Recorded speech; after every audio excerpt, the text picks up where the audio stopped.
Al-Quran ini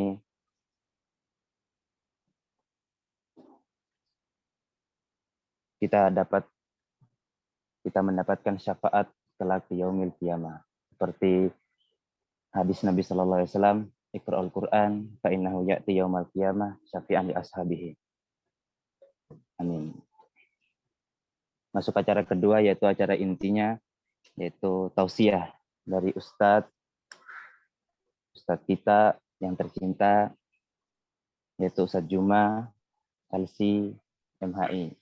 Fa'alaihi falyatafaddal masykur.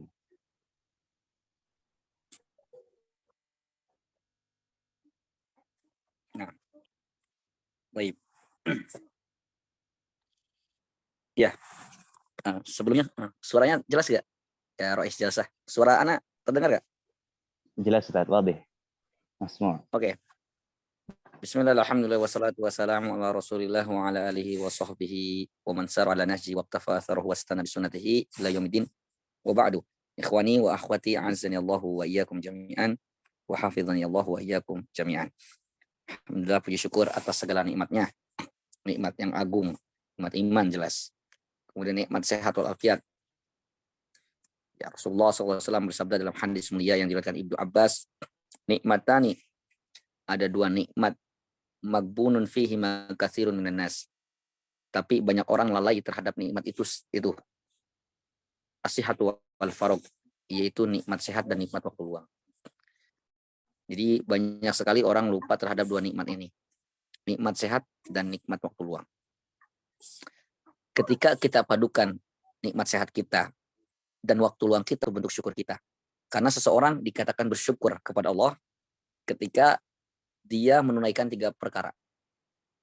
Seseorang dikatakan bersyukur ketika dia menunaikan 3 perkara atau 3 poin.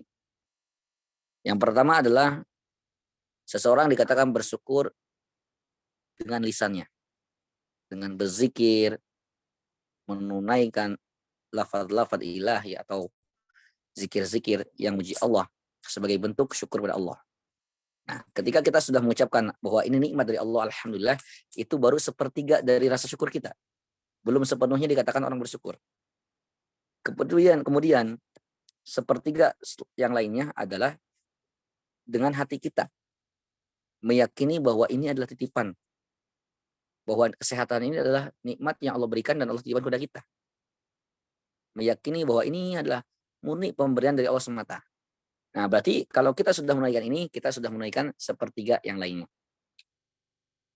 Tapi belum dikatakan syukur yang sempurna.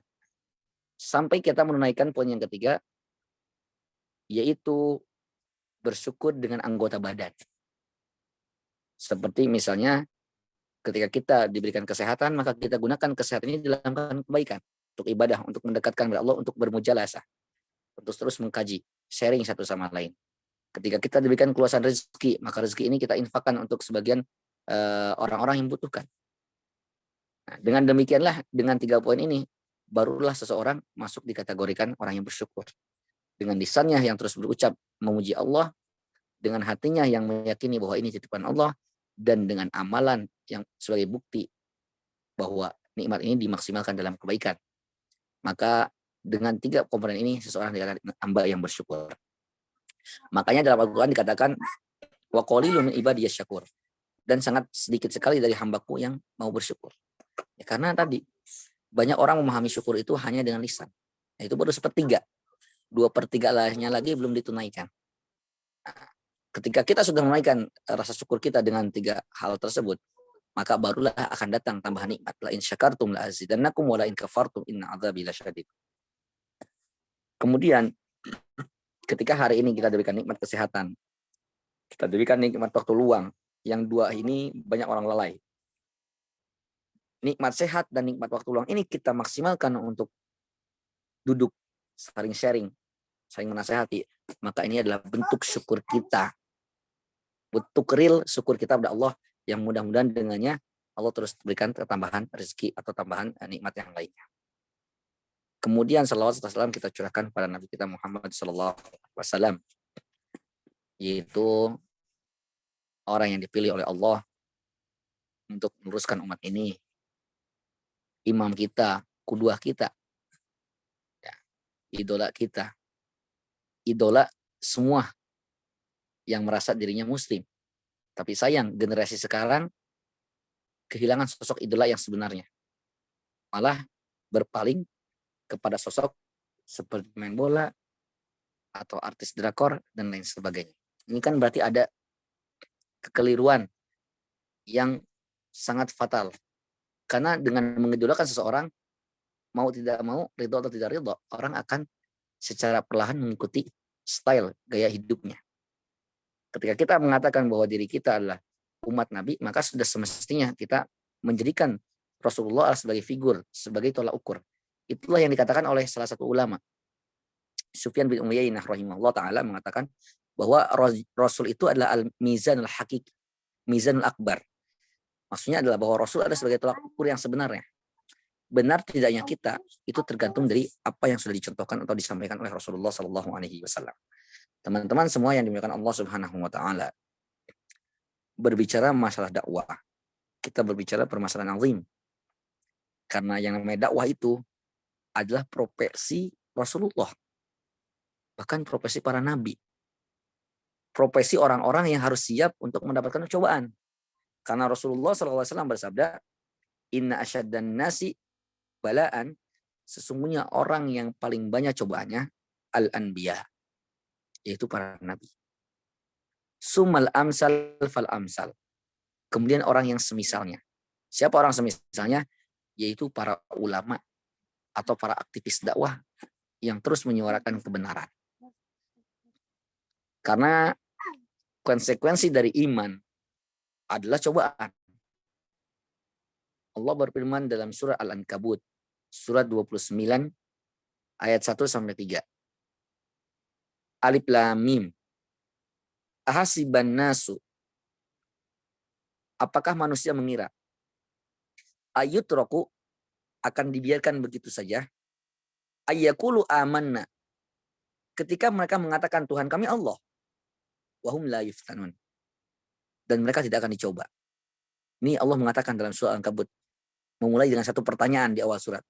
Apakah manusia mengira ketika mereka mengatakan Tuhan kami Allah, mereka nggak dicoba, nggak diuji, nggak diberikan cobaan, musibah? Langsung jawab langsung oleh Allah, walaqad fatannal ladzina min qablihim. Sungguh telah kami coba, telah kami uji, telah kami timpakan cobaan yang begitu berat kepada umat-umat sebelum mereka. Untuk apa? Allah menguji kita itu untuk apa? Sebenarnya ada jawabannya dalam surah Al-Mulk. Alladzi khalaqal mauta wal hayata liyabluwakum. Allah yang menciptakan kehidupan dan kematian untuk menguji kita. Ayyukum ahsanu amala. Di garis bawahi, ahsanu amala.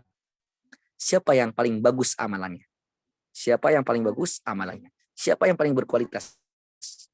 Bukan yang paling banyak amalannya. Ayyukum aktsaru amala. Bukan yang paling banyak. Tapi yang dicari adalah yang paling bagus amalannya. Karena banyak, kalau tidak berkualitas, itu tak ada manfaatnya. Ya.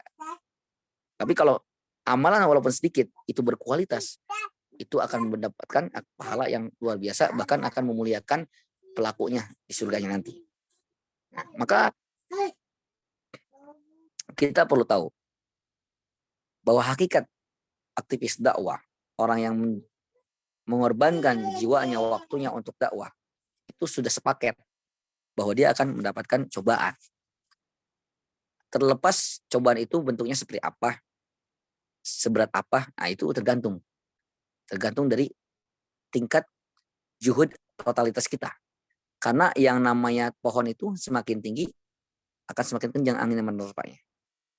Semakin kita menjadi figur, banyak orang yang mengikuti kita, maka semakin cobaannya makin berat. Lain kalau kita cuma ngajar di pondok doang, itu cobaannya dikit, paling cobaannya santri mukhalafah, bawa HP, kemudian kabur dan lain sebagainya. Itu cobaannya di situ aja, enggak levelnya rendah gitu. Karena apa? Karena cuman mukhotomnya itu, audiennya itu cuman selintas lintas pondok. Tapi lain cerita kalau antum dakwah di luar. Dakwah di luar dengan masyarakat awam. Yang antum hadapi adalah orang-orang yang awam, yang tidak ngerti. Orang-orang awam, mending kalau awam doang, udah awam, paling fanatik lagi. Itu harus siap-siap. Tak dikucilkan, bahkan antum dilabrak, ya, seperti itu. Ini hal-hal yang Subhanallah, yang antum harus tahu di lapangan seperti itu. Nah, kita lanjutkan ke ayat tadi yang tadi surat 29. Walaqad fatanna alladziina min qablihim. Sungguh telah kami coba generasi sebelum mereka. Untuk apa? Fala ya'lamanallahu alladziina shadaqu wa la ya'lamanal kadzibin. Agar Allah mengetahui siapa di antara hamba-hamba Allah yang imannya kuat, yang benar, wa la ya'lamanal kadzibin. Dan orang-orang yang imannya dusta, bohong. Nah, teman-teman semua, jadi konsekuensi kehidupan itu pasti ada cobaan. Itu pasti. Dan yang namanya cobaan, antum perlu paham. Ya, antum dakwah enggak dakwah, antum bakal dapat cobaan. Terlebih kalau antum mengorbankan waktu antum, pikiran antum, aktivitas antum dalam dakwah itu pasti. Entah dibilang soalim, ya itu salah satu hal kecil. Tapi itu sudah sunatullah, ketetapan yang pasti. Karena Rasulullah bersabda seperti itu. Dan memang yang namanya pahala itu akan berbanding lurus dengan perjuangan. Yang namanya kesuksesan itu berbanding lurus dengan perjuangan. Sejauh mana antum sungguh-sungguh dalam belajar, sejauh itu pula kesuksesan yang antum akan dapat. Sejauh mana antum berjuang dalam dunia dakwah, sebanyak itu pula kemuliaan yang antum akan dapatkan. Ya, ini sudah menjadi kaidah. Karena Allah berfirman, jazaan wifaqo. Pahala itu akan sebanding. Itu yang diambil oleh ulama dalam ayat ini, sehingga muncullah satu kaidah, al-ajru ala qadril masyaqqah. Al-ajru ala qadril masyaqqah. Bahwa pahala itu akan berbanding lurus dengan tingkat kesulitan. Teman-teman semua yang dimuliakan Allah Subhanahu wa taala. Dakwah. Kita kalau berbicara dakwah, kita harus paham. Banyak orang mengira dirinya terjun dalam dakwah, tapi hakikatnya dia belum terjun ke dunia dakwah yang sebenarnya. Karena dakwah itu, yang namanya dakwah itu menyeru manusia kepada jalan Allah. Kalau sederhananya, ayat wan nas ilallah. Menyeru manusia kepada Allah. Kepada syariat Allah. Tapi banyak orang yang tidak menyadari bahwa dakwahnya itu agak melenceng. Kita tidak mengatakan 100% salah. Tapi di sini ada pelencengan. Bagaimana pelencengannya? Salah satunya adalah ketika orang itu berdakwah tapi tujuannya untuk merekrut jamaah. Seperti itu. Nah, ketika seseorang berdakwah lebih memprioritaskan jamaahnya, maka di sini ada kekeliruan yang perlu diluruskan. Nah, maka antum perlu tahu doabit atau istilahnya adab-adab dalam berdakwah. Nah, kita akan uraikan ya, kita percepat saja. Yang pertama, keutamaan dakwah. Keutamaan dakwah yang pertama adalah satu, bahwa umat ini akan dikatakan menjadi umat yang terbaik ketika syaratnya terpenuhi. Antum kalau mau sukses harus belajar. Kalau mau lulus harus belajar. Sama, umat ini kalau mau dikatakan umat terbaik harus dakwah. Mana dalilnya? Kuntum khairu ummatin, kalianlah sebaik umat.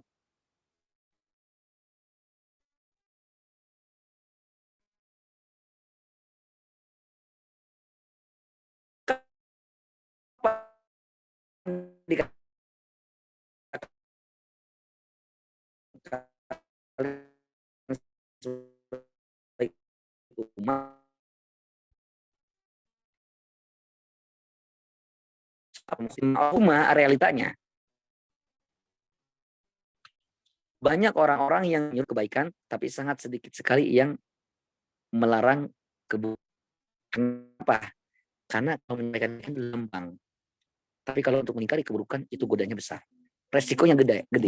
Tapi kan kita harus tahu bahwa tadi Anda sampaikan bahwa para ulama telah menjelaskan yang namanya tingkat kesulitan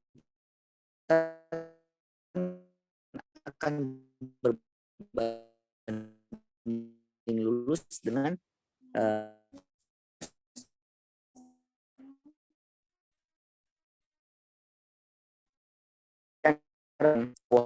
atau anjuran dakwah itu satu ayat. Bahkan dalam hadis lain dikatakan, Rasulullah mengatakan, li ayyah dia bika rajulan wahidan, Satu orang saja dapat hidayah dari antum, khairun laka, itu lebih baik bagi antum min khumurin na'am, daripada unta merah. Kalimat unta merah ini karena pada zaman Rasulullah unta merah itu adalah harta atau ya harta yang berharga saat itu. Jadi kalau kita umpamakan dengan bahasa kita, satu orang dapat dapat hidayah, dapat petunjuk dari antum lebih baik daripada dunia seisinya. Kalau kita bisa terjemahkan bebas seperti itu. Kemudian di antara keutamaan dakwah juga bahwa itu bisa menjadi jariah antum. Ketika antum memberikan hidayah satu orang dan itu berhasil, kemudian orang itu berubah karena nasihat antum. Ketika kita meninggal, orang yang kita nasihati kemudian mengamalkan ilmunya terus sehingga tak terbatas, maka sejauh itu pula kebaikan akan mengalir ke antum. Karena dalam hadis dikatakan idza mata ibnu Adam, apabila keturunan Adam meninggal, in qata amalu, terpotong amalannya, ila min salas, kecuali 3. Shadaqatun jariyah au ilmun yuntafa'u bih, ilmu yang bermanfaat. Ilmu yang bermanfaat. Yes. Ilmu yang bermanfaat itu tidak melulu harus dilihat dari gelarnya. S1, S2, S3, profesor. Ilmu yang bermanfaat tidak melulu harus banyak. Tapi ilmu yang bermanfaat adalah yang bisa mendekatkan seseorang itu kepada Allah. Bisa mengenalkan orang kepada Allah. Nah, di sini yang kita perlu paham. Untuk memberikan hidayah atau petunjuk kepada Allah, kepada orang-orang, itu dakwah itu ada 2. Dakwah bisa dilakukan dengan lisan. Ini dakwah tulisan. Dakwah yang kedua, dakwah bilhal. Bilhal itu dengan perilaku. Dakwah bil lisan sama dakwah bilhal. Dakwah bil lisan itu ruang lingkupnya lebih kecil. Tapi dakwah dengan hal, dengan perilaku, dengan contoh, dan dengan teladan, itu maknanya lebih luas. Kenapa? Karena dakwah dengan lisan ini tidak bisa dilakukan oleh orang yang bisu. Tapi dakwah dengan hal, dengan contoh, itu bisa dilakukan oleh siapapun.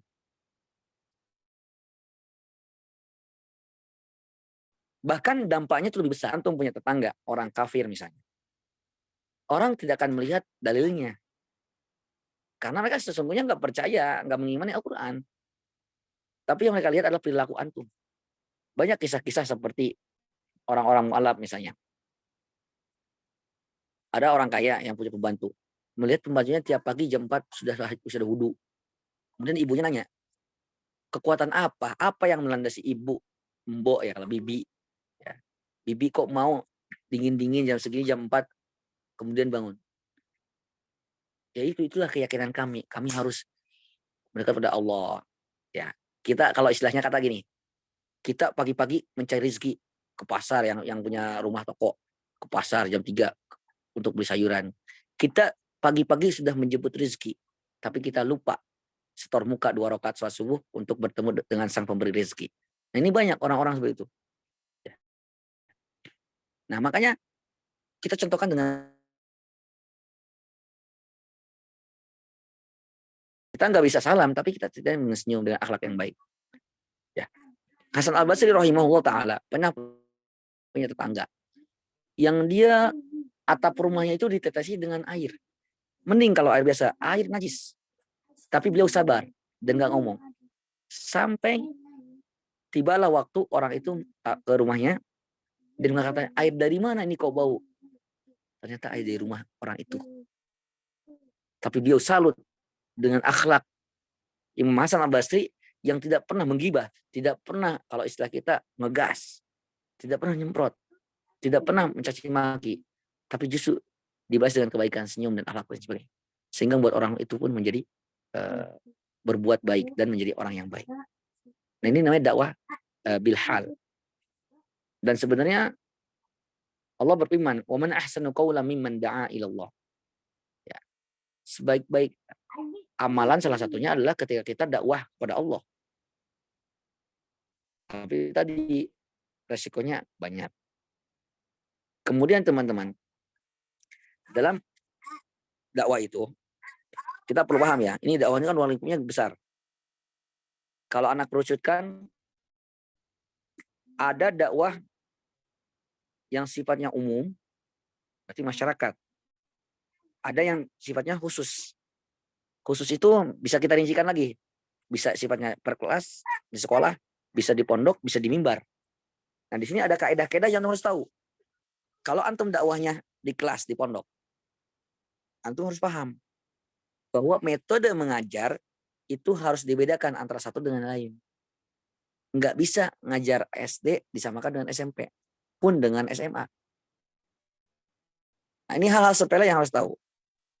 Kemudian ketika antum terjun ke masyarakat, misalnya di mimbar, dakwah di mimbar, ya antum harus peka. Seorang dai itu harus, kalau dalam ilmu balaghah, pernah balaghah namanya muqtadul hal. Berbicara sesuai dengan kebutuhan. Misalnya sekarang di Indonesia, sekarang nih, di Bogor lagi sering banjir, bencana. Ya sampaikan sebab-sebab bencana. Misalnya, sebab-sebab bencana kalau dipandang dari sudut alam, ini mungkin karena faktor hujan, cuaca, dan lain sebagainya. Tapi bagaimana sudut syar'i menyikapi bencana ini? Allah berfirman misalnya, "Zuharul fasadu fil barri wal bahri bima kasabat aydin nas." Telah nampak kerusakan di bumi, di daratan dan di lautan disebabkan karena rakusnya atau perbuatan manusia. Atau cobaan atau bencana yang turun dari Allah saat ini itu sebabkan karena kezaliman yang merajalela. Allah berfirman, "Wa ka'ayyin min qaryatin ahlaknaha wa hiya zalimah." Dan berapa banyak negeri yang kami binasakan dikarenakan penduduknya zalim. Orang diberikan kursi kepemimpinan yang seharusnya untuk mengayomi, melindungi, malah disalahgunakan. Nah, ini hal-hal seperti ini harus tahu. Jadi seorang dai di mimbar misalnya, itu harus melek dengan berita, harus update. Jangan cuma sekedar baca buku, selesai khutbah. Enggak. Masyarakat itu butuh pencerahan. Kita ini kan harus seperti pelita ketika mereka membutuhkan. Nah, bahkan para ulama mengatakan, zolim antum kalau dakwah, misalnya khutbah, misalnya di Indonesia lagi ada banyak kezoliman, tapi kita membahas tentang masalah, tentang hal-hal yang tidak ada manfaatnya. Misalnya di daerah ini orang banyak bergelut riba, antum masalah bahas tentang misalnya puasa. Itu zolim. Karena zolim secara bahasa itu meletakkan sesuatu bukan pada tempatnya. Itu perkataan Ibnu Mandur dalam kitab Lisanul Arab. Ad-dzulmu wad'u syai' fi ghairi mawdhihi. Zolim itu meletakkan sesuatu bukan pada tempatnya.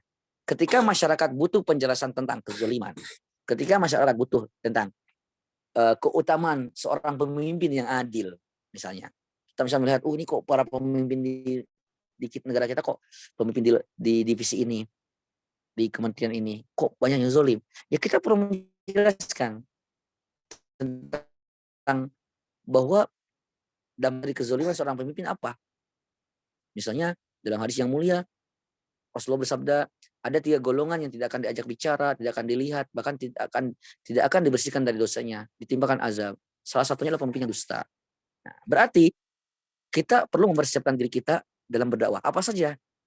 Satu yang pasti adalah niat, ya ikhlas, kemudian ilmu. Niat yang ikhlas, kemudian ilmu. Berbicara masalah niat ini panjang sekali, teman-teman. Niat yang ikhlas.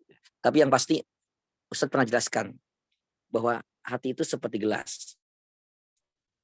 Ya, gelas yang bersih, hati yang bersih seperti gelas bersih. Hati yang kotor seperti gelas yang kotor. Artinya adalah kalau hati kita kotor, niatnya salah. Niat dakwah itu supaya banyak follower. Niatnya dakwah itu supaya cari popularitas. Ingat perkataan Bishr al-Hafi. Ya, bahwa orang yang mencintai popularitas itu bukan termasuk sifat orang yang baik. Ya. Bukan dari tipe aktivis dakwah untuk mencari popularitas. Maka perlu di sini nih ikhlas. Karena kalau antum nggak ikhlas, itu bahaya. Ibaratnya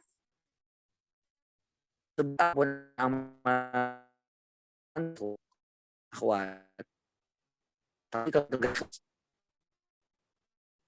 kalau ini kita tulus karena Allah, maka hasilnya akan baik. Gelas bersih diisi air bersih. Itulah hati yang bersih, seperti gelas bersih. Tapi kalau hati kita kotor, niatnya cari popularitas, nyari follower, subscriber, nyari jamaah, nyari donasi, maka itu seperti gelas yang kotor. Gelas kalau kotor, diisi air bersih, hasilnya kotor, nggak ada manfaatnya. Sehingga nggak ada manfaatnya dakwah kita. Mungkin secara realita banyak jamaahnya, tapi kan masalahnya bukan dunia, akhirat.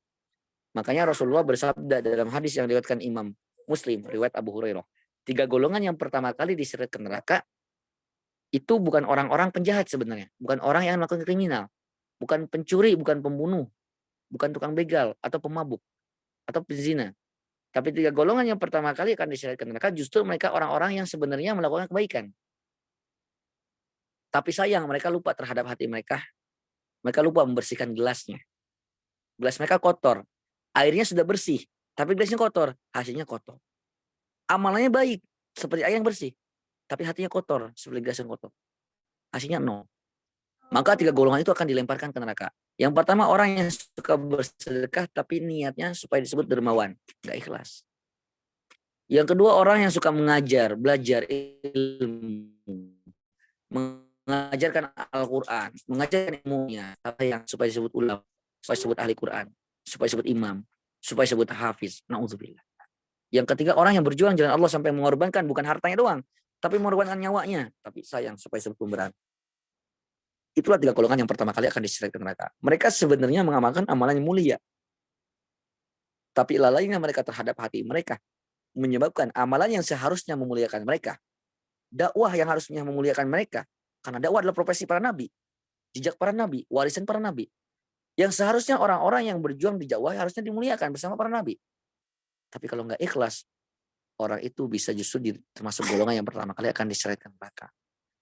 Yang sangat kita khawatirkan adalah kita merasa sangat dekat kepada Allah Subhanahu wa taala dengan amal baik yang kita lakukan selama ini.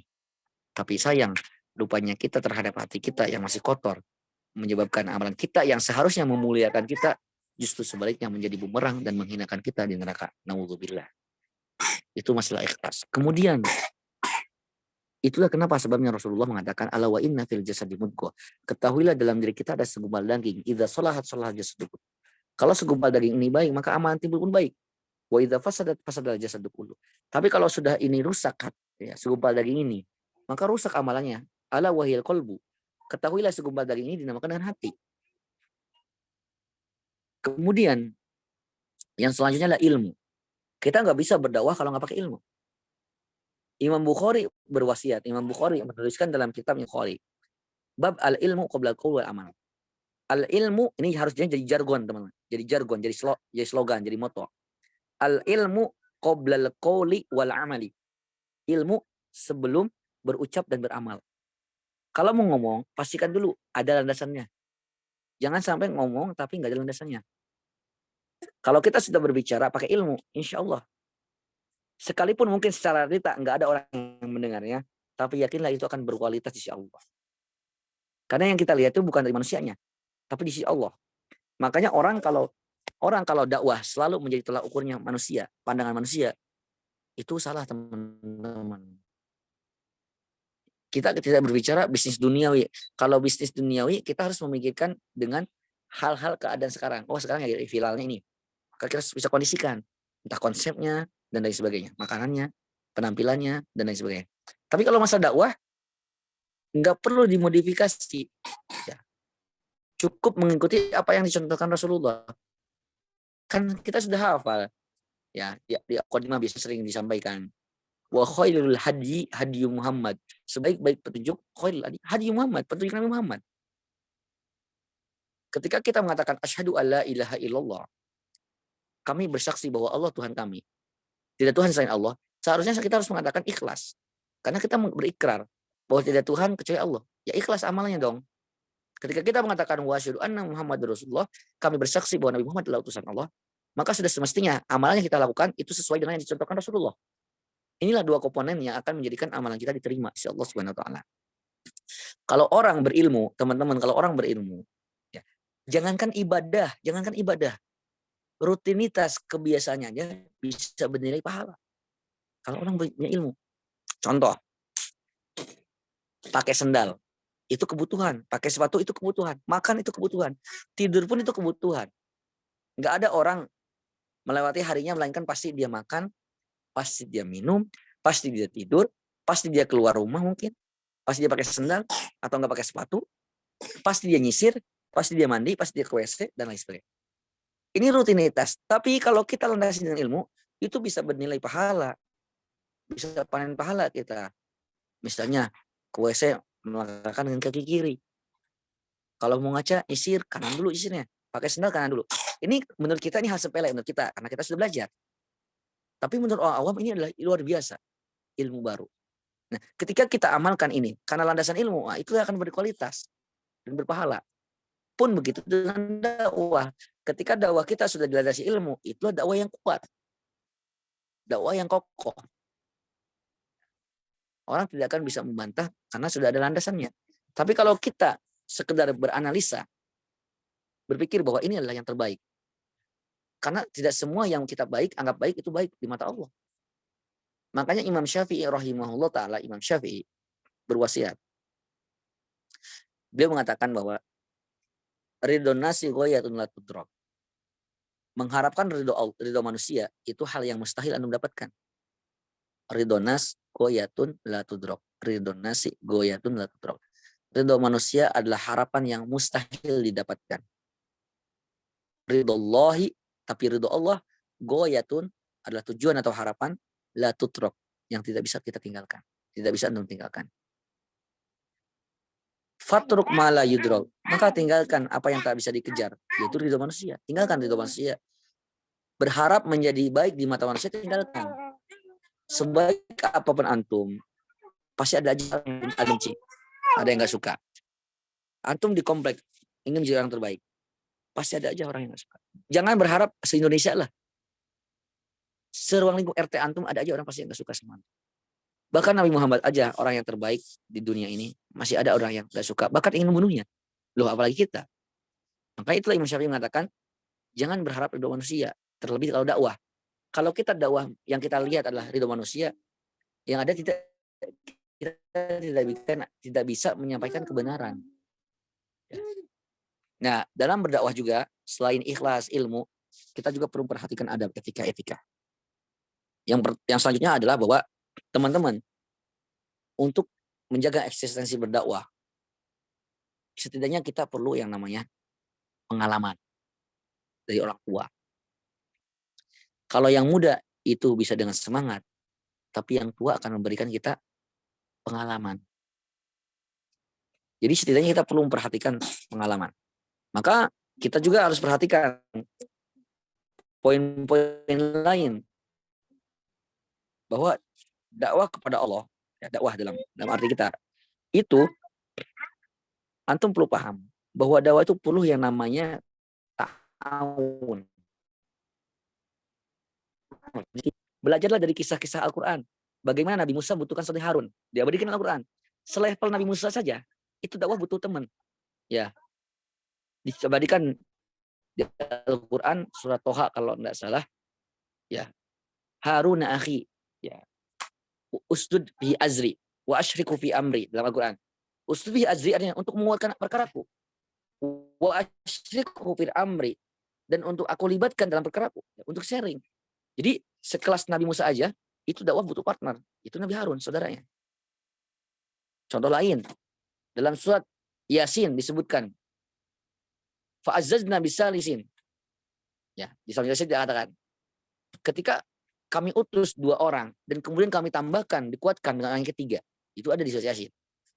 Jadi di dalam surat Yasin pun ketika ada 2 orang ini kemudian didatangkan orang yang ketiga untuk menguatkan. Maka dalam dakwah itu jangan, mohon maaf ya, mentang-mentang kita lulusan Timur Tengah, mentang-mentang kita LC, mentang-mentang kita lulusan universitas ternama, akhirnya kita petantang-petenteng. Enggak. Tetap sekalipun kita, mohon maaf, kita merasa berilmu, setidaknya kita butuh nasihat orang tua.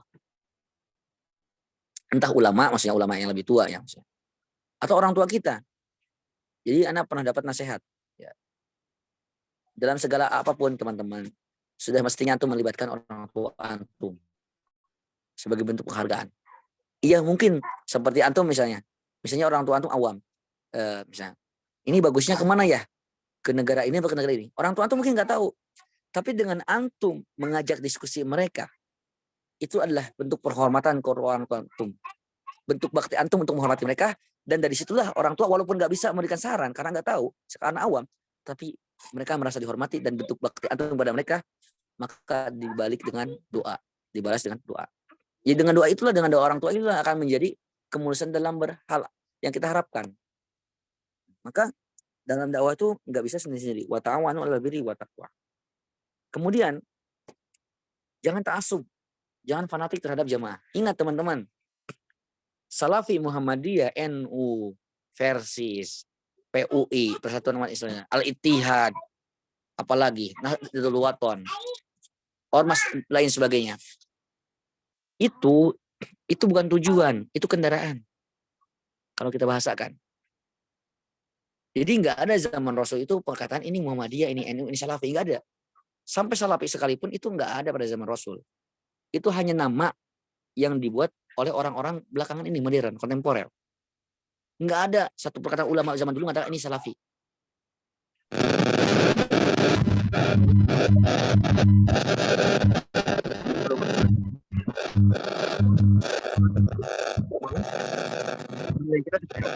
Tapi untuk bukan untuk mencari jamaah, tapi untuk mencari ridha Allah. Jangan dakwah Iwan, bisa dilihat dari berapa jamaah antum. Kalau ada orang dakwah cuma satu orang, ya satu orang. Tapi orang itu, masya Allah, dakwahnya ikhlas, walaupun yang dengar satu orang, itu bisa lebih mulia daripada orang yang takbir akbar ribuan, tapi niatnya untuk jadi popularitas. Karena masa dakwah yang dilihat bukan dari asal angka, berapa banyak audien, tapi adalah yang dilihat adalah dari diri kitanya, bukan audiennya, diri kitanya. Kitanya ikhlas nggak? Kitanya ngomongnya pakai ilmu nggak? Adabnya dipakai nggak? Seperti itu. Ya, kemudian yang lainnya adalah etikanya adalah bahwa dalam berdakwah itu kita perlu mengkondisikan bahasa kita, mengkondisikan. Kalau antum dakwahnya orang awam di kampung, maka dakwah antum digunakan dengan bahasa yang sederhana. Tidak perlu bahasa intelek dikeluarkan. Kalau antum misalnya mendakwahi dalam forum, antum sebagai narasumber, orang-orang yang berpendidikan, oke, bahasa intelek antum dikeluarkan. Untuk apa? Supaya mereka mau mendengar. Karena terkadang orang-orang melihat dari bahasa antum menilai, oh ini orang berpendidikan, baru mau dengar. Kalau nggak berpendidikan nggak mau dengar. Itu orang Indonesia. Artinya apa? Itulah nasihat Ali radhiyallahu anhu ketika mengatakan khatibun nas biqadri uqulihim. Ajak bicara manusia sesuai dengan kapasitas berpikirnya. Kalau orang awam misalnya, pahamnya HP, ya HP aja bilang, nggak usah pakai gadget. Karena kan nggak paham. Gadget itu apa? Gadget itu apa? Ya, gadget itu apa? Ini yang ada tujuan antum ingin menjelaskan tentang dampak negatif HP, karena mereka tidak paham bahasa antum, yang ada mereka akhirnya tidak mencerna dengan baik bahasa antum dan dakwahnya nggak sampai. Tapi kalau antum menyesuaikan bahasanya seperti HP, handphone, atau penggenggam, yang mereka paham, itu goalnya akan sampai. Jadi nasihat selanjutnya itu ajaklah bicara dengan sesuai dengan kemampuan berpikir mereka. Kemudian kita percepat. Kemudian kita membedakan antara tujuan dan kendaraan, antara wasilah. Tujuannya adalah mengantarkan manusia kepada syariat Allah. Adapun jamaah, majelis, komunitas itulah wasilah. Jadi jangan sampai kita gondok-gondokan gara-gara dia ikut majelis itu. Selama itu majelisnya benar, nggak apa-apa. Kemudian menghormati para ulama. Ya, antum jangan mentang-mentang, ya kalau istilah kita pansos. Ya, ada Ustadz terkenal di Indonesia, Ustadz Khalid, Ustadz Adi, langsung Ustadz Adi ini aslinya tuh viral kan, wow, luar biasa. Ini pansos, panja sosial. Ini nggak boleh. Kita harus menghormati ulama-ulama kibar. Walaupun misalnya kalau ada di mereka itu ada kesalahan-kesalahan, ya perlu yang namanya tabayun. Perlu yang namanya tabayun.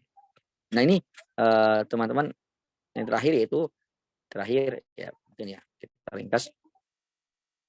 Ketahuilah dalam dunia dakwah itu kita akan mendidik mereka. Dan dalam mendidik itu butuh proses. Maka antum perlu tahu dalam kaidah mendidik. Allah berfirman Ar-Rahman 'allamal Qur'an. Allah pilih dari Asmaul Husna lafaz Ar-Rahman yang artinya zat yang memiliki kasih sayang. Kemudian Allah sandingkan dengan kalimat Allamal Qur'an yang artinya allama yu'allimu ta'lim, mengajarkan. Allah sandingkan kalimat mengajar dan kalimat Ar-Rahman. Ulama mengambil kesimpulan bahwa siapapun yang ingin mengajari orang-orang, mengajari manusia, sudah sepantasnya dalam dirinya dilandasi rasa yang penuh kasih sayang. Jadi ngajar dakwah itu jangan emosional, jangan emosi, ya. Tapi harus dengan kelembutan. Itulah Al-Rahman 'allamal Qur'an. Kelembutan yang harus disandingkan dengan pengajaran.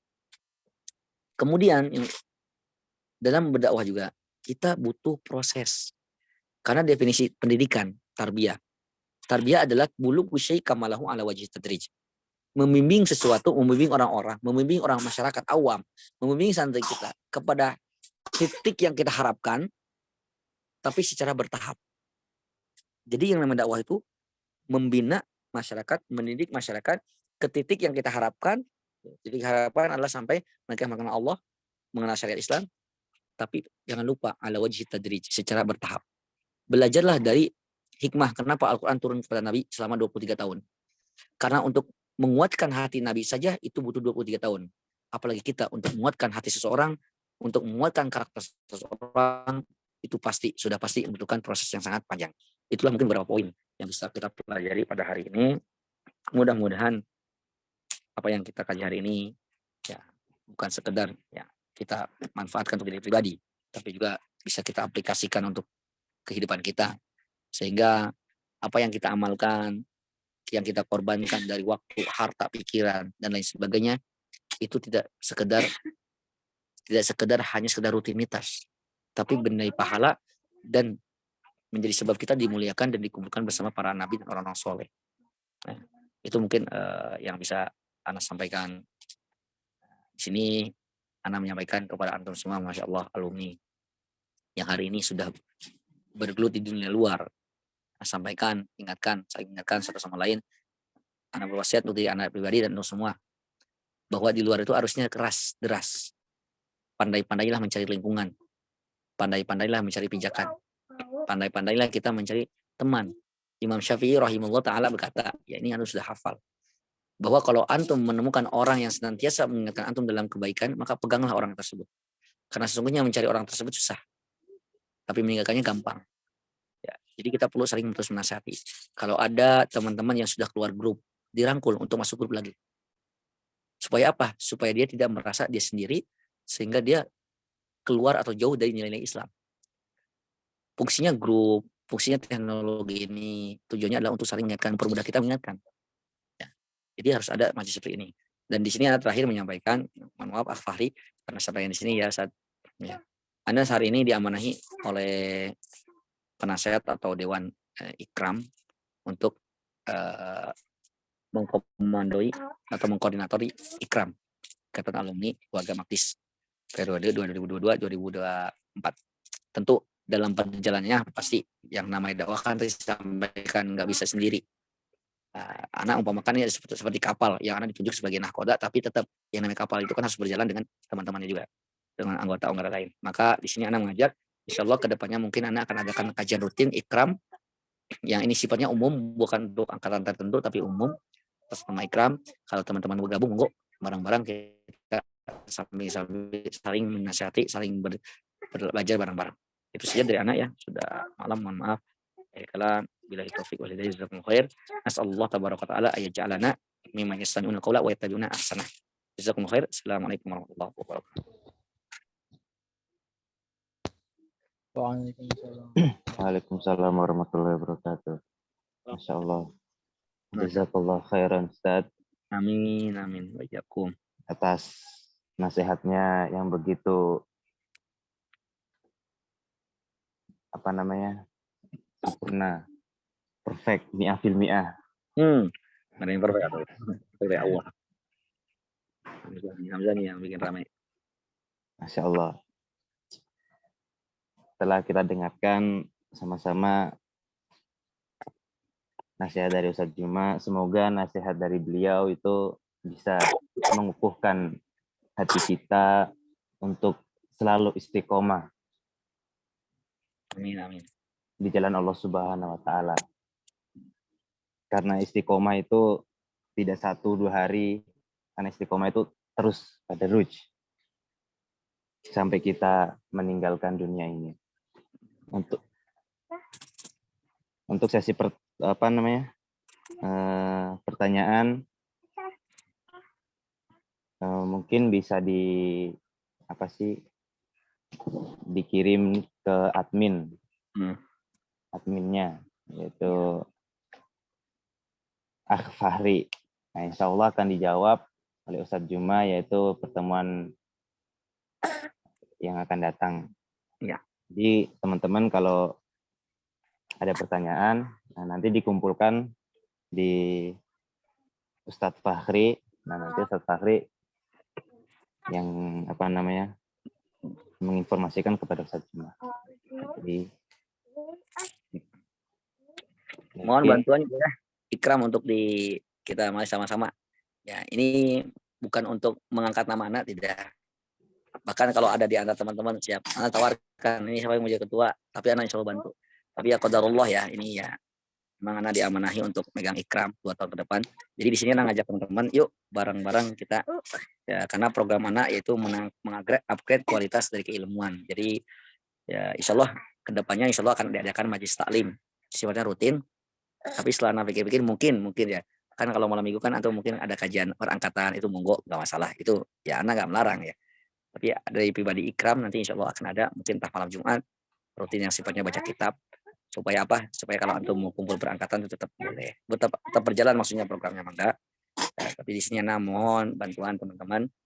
Yuk kita mulai dari angkatan yang muda-muda nih. Ana jujur yang bisa mengajak itu dari angkatan 20, 21, 22 nih, yang 3 generasi ini. Karena ya karena Ana mulai ngajar di angkatan 20 angkatan Kakak Yudi.